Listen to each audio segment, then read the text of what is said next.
Welcome back. Picking up today in verse 25 of Genesis chapter 31, Laban and Jacob meet again.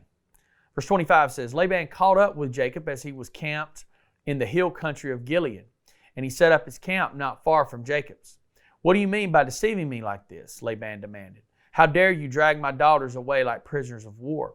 Why did you slip away secretly? Why did you deceive me? And why didn't you say you wanted to leave? I would have given you a farewell feast with singing and music accompanied by tambourines and harps. That all sounds very nice. Why didn't you let me kiss my daughters and grandchildren and tell them goodbye? You've acted very foolishly. Here comes the words here. I could destroy you. I imagine that wasn't said with a smile on his face. But the God of your father appeared to me last night and warned me, leave Jacob alone. I can understand your feelings that you must go in your intense longing for your father's home, but why have you stolen my gods? So where Jacob is here, he's in the hill country of Gilead. He's on the east side of the Jordan River, not far from moving into what we think of as the Promised Land proper on the west side of the Jordan. But the Israelites eventually would occupy land on both the east and the west side of the Jordan.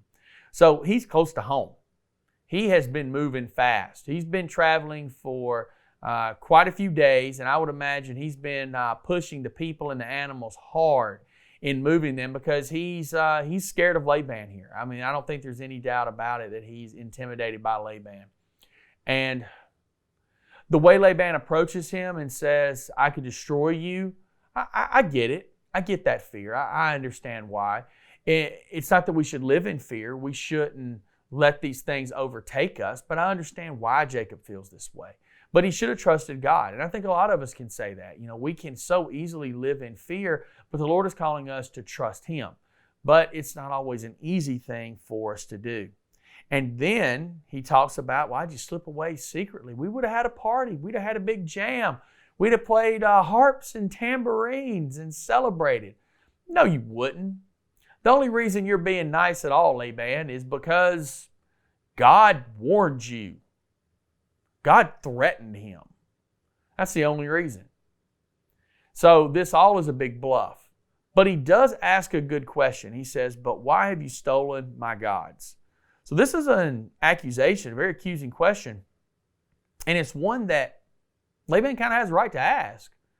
Remember from earlier when, a few days ago, we talked about this, Rachel took the gods. Nobody knew. And what these they were these small little idols. They were little false gods that they would have had carvings. It may have looked like animals, may have looked like people. So Rachel stole them, and exactly why we don't know. Maybe she wished for her father to not use them anymore. Maybe she thought that they had power and she would take them with her. We can't read into her mind and know exactly because the Bible doesn't tell us this.